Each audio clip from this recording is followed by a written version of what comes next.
The phone rang at 2:13 in the morning. Not once. Again and again.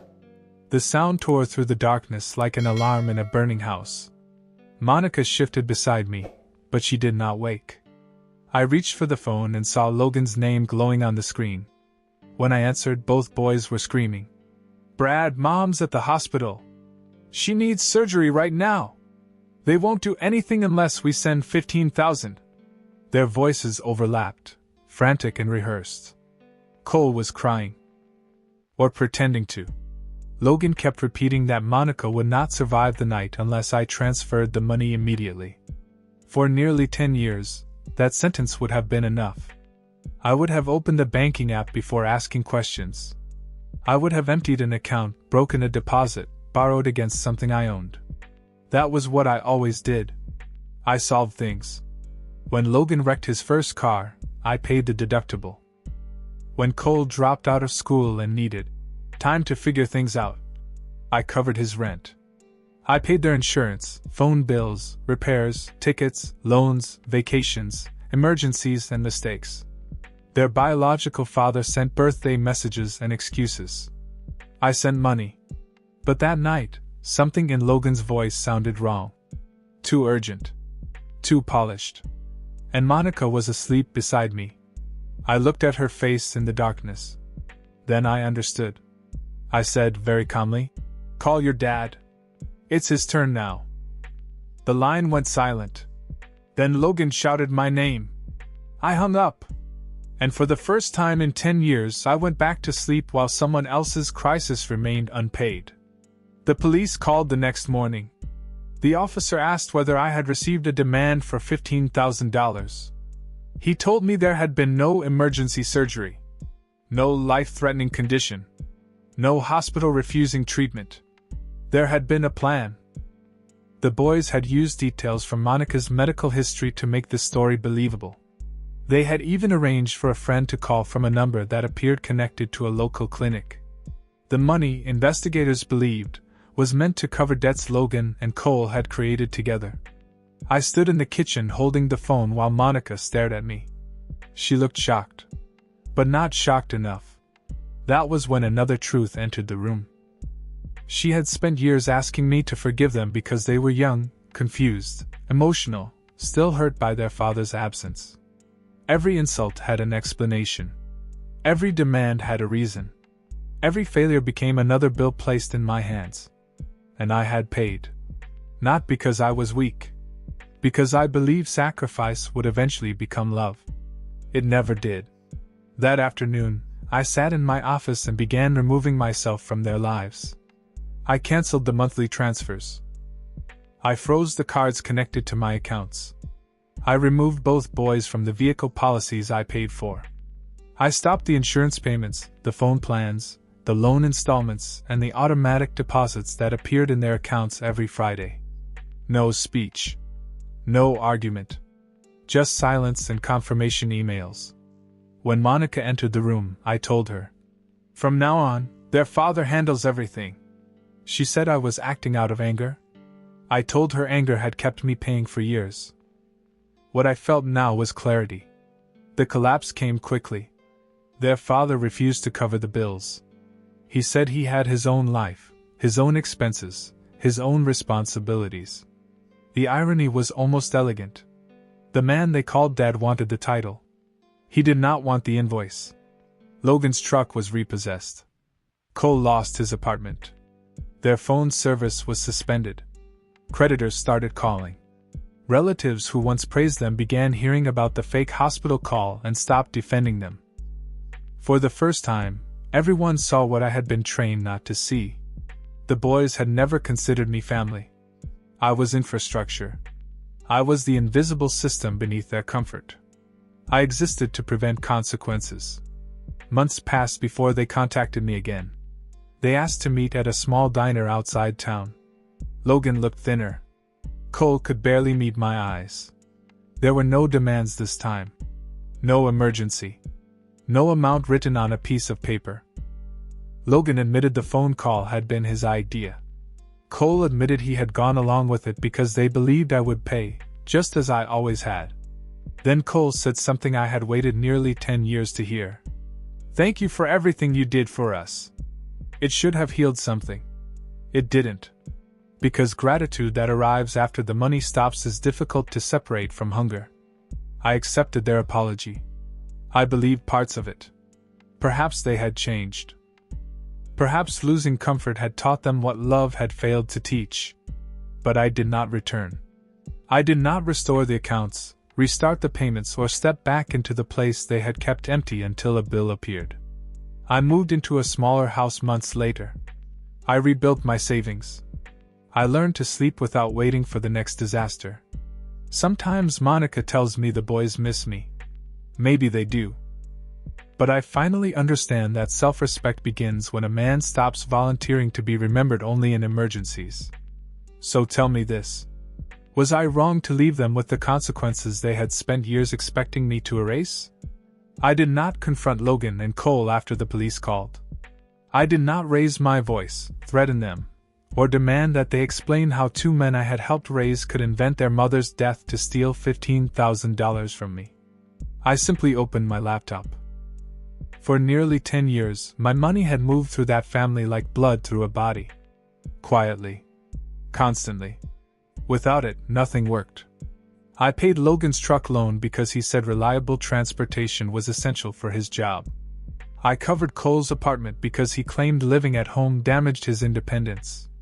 Their insurance came from my account. So did their phones, medical bills, fuel cards, repairs, subscriptions, and the weekly transfers they had stopped calling allowances because the word embarrassed them. They were grown men. But they lived like children protected from every consequence. That protection ended before breakfast. I canceled Logan's automatic truck payment first. Then Cole's rent transfer. I removed both vehicles from my insurance policy and revoked their access to the emergency credit card they had used for restaurants, weekend trips, and purchases either of them ever explained. Every cancellation produced a small confirmation box. Are you sure? Yes. Are you certain? Yes. The computer asked questions my family never had. Monica stood behind me in the doorway, wrapped in her robe. Her face was pale from what the police had revealed, but when she saw the accounts disappearing, fear replaced shame. "Brad, slow down," she whispered. I kept typing. "They made a terrible mistake. A mistake is forgetting a birthday," I said. "They rehearse your death." She flinched. I canceled their phone plan. They could lose everything. I looked at her then. "They were willing to make me believe I was losing you." She had no answer. For years, Monica had translated their contempt into pain I was expected to understand. Logan was angry because his father abandoned him. Cole was defensive because he never trusted men to stay. Whenever they insulted me, she asked for patience. Whenever they needed money, she asked for compassion. Her sons received understanding. I received invoices. By noon, every connection between their lives and my bank account had been severed. Then I called their biological father. He answered on the fourth ring with the bored voice of a man who believed responsibility was something that happened to other people. I told him his sons were now entirely his concern. He laughed at first. When he realized I was serious, his tone changed. He said Logan's truck was too expensive. Cole's rent was unreasonable. He said he could not suddenly reorganize his finances because I was having an emotional reaction. I listened until he finished. Then I said, "You wanted them to remember who their real father was. Congratulations." I hung up. The first explosion came 3 days later. Logan called because his fuel card had been declined. He shouted that he was stranded and demanded that I restore it. "Call your dad," I said. Cole called that evening. His landlord had not received the rent. He accused me of trying to make him homeless. "Call your dad." The phrase became a locked door. Every demand struck it and fell dead. Within 2 weeks, Logan missed a truck payment. His insurance company informed him that his coverage had ended. Cole's phone was disconnected, and the landlord taped a warning to his apartment door. Their father gave them $200. Once. Then he stopped answering. The comfortable life I had built around them began collapsing with humiliating speed. They borrowed from friends who soon wanted repayment. They sold electronics I had bought them. Logan started taking extra shifts. Cole moved out of his apartment and slept on his brother's couch. For the first time, their problems remained their problems. Monica watched it happen with growing horror. She begged me to restore the insurance because someone could get hurt. She asked me to make one truck payment, cover 1 month of rent, reconnect one phone. One rescue. That was how it had always begun. Just one. I refused. The house changed after that. Monica stopped speaking to me except when necessary. She treated my boundaries like an act of violence, as though the true cruelty was not the fake hospital call, but my refusal to reward it. I understood then that she had depended on my surrender as much as her sons had. They all believed I would eventually break. I did not. A month later, Logan's truck was repossessed from the parking lot outside his job. Cole lost the apartment permanently. Their father told them he had done everything he could, which meant almost nothing. The boys came to my house that night. They stood on the porch looking smaller than I remembered. Logan demanded to know how I could watch them struggle after raising them for 10 years. That question almost made me laugh. Not because it was funny. Because it revealed everything. They remembered I had raised them only when they needed what raising them had cost.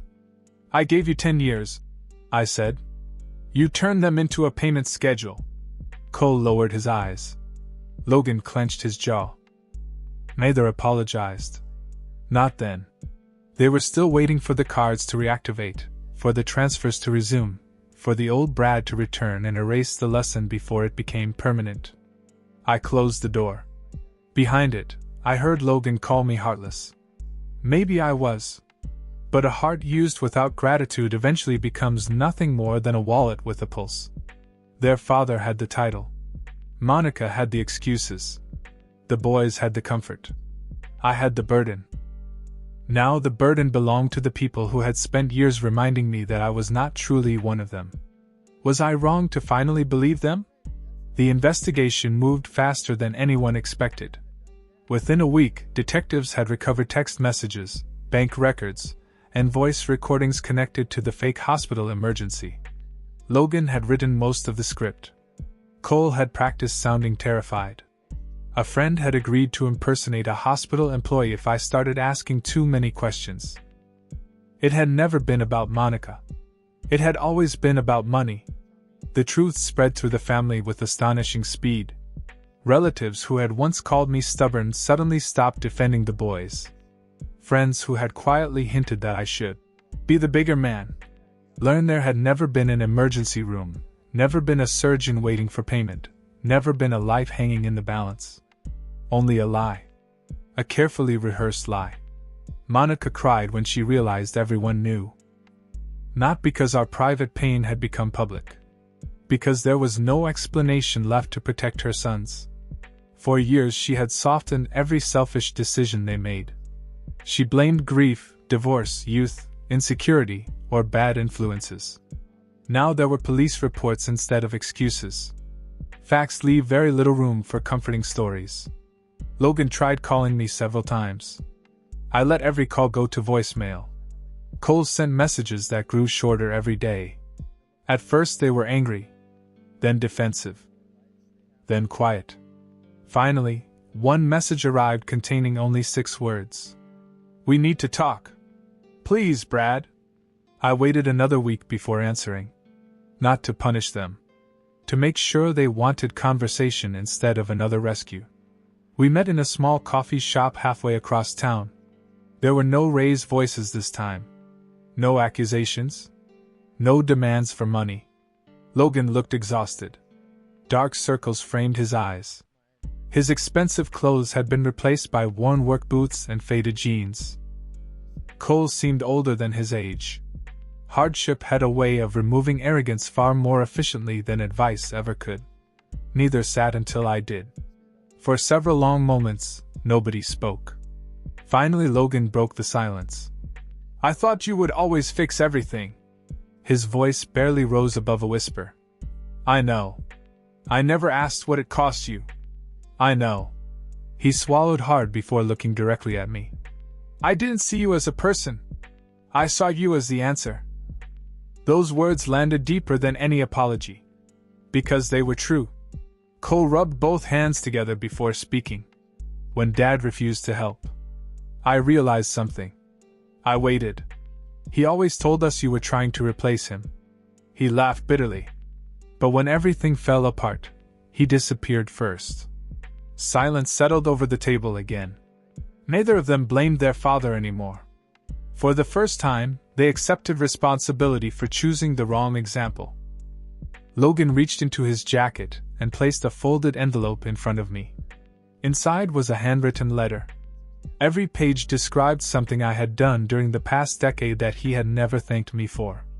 Driving lessons, graduation expenses, emergency dental work, late-night pickups, countless birthdays, quiet sacrifices he admitted he had treated as obligations instead of gifts. At the bottom he had written one sentence. You were the only father who actually stayed. Cole handed me another letter. His was shorter. I'm ashamed that I remembered your love only after your money disappeared. Neither letter erased the past. Neither repaired the nights I spent wondering why every act of kindness eventually became another expectation. But they told me something important. They finally understood. Logan looked at me with tears he no longer tried to hide. We were wrong. Cole nodded. We don't expect you to pay for anything. We just wanted you to know. I believed them. Not because they cried.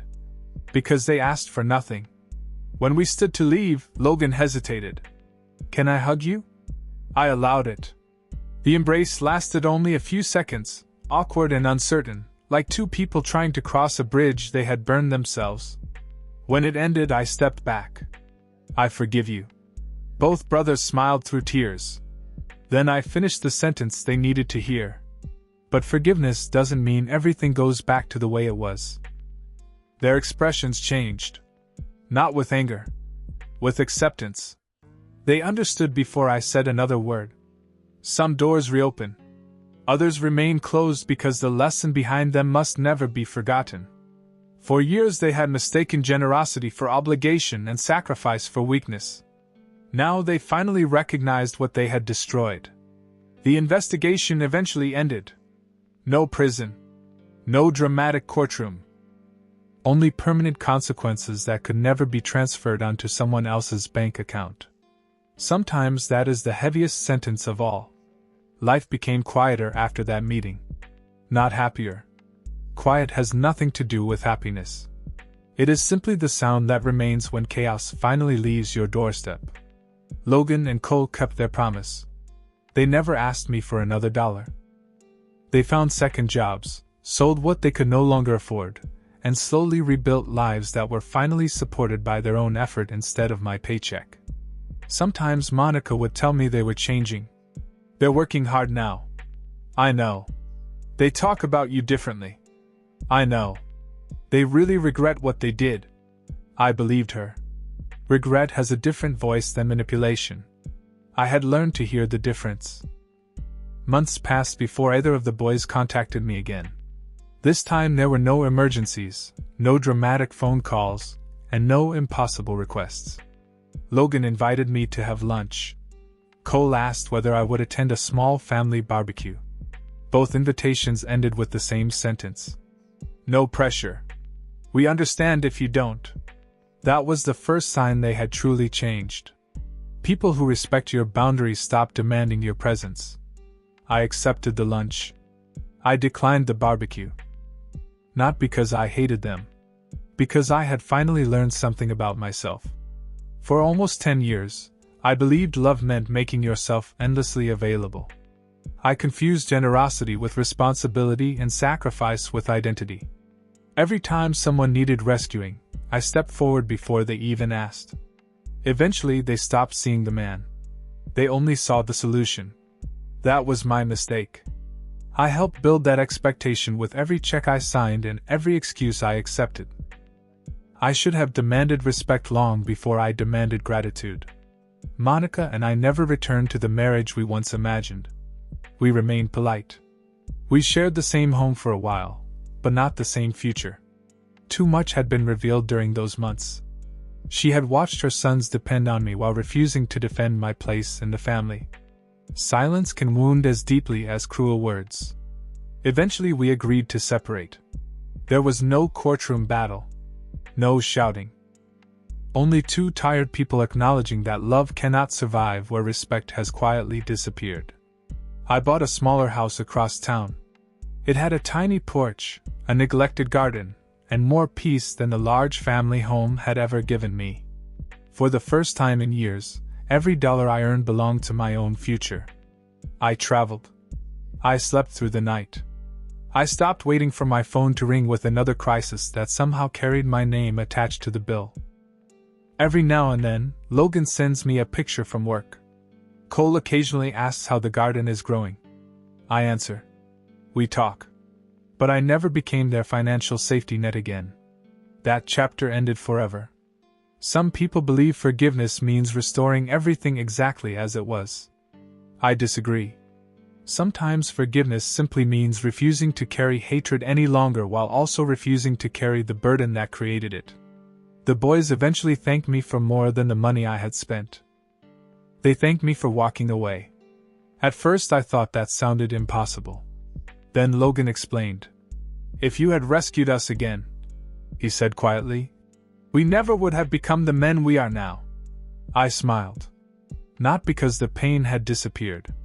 Because the lesson had finally reached the people who needed it most.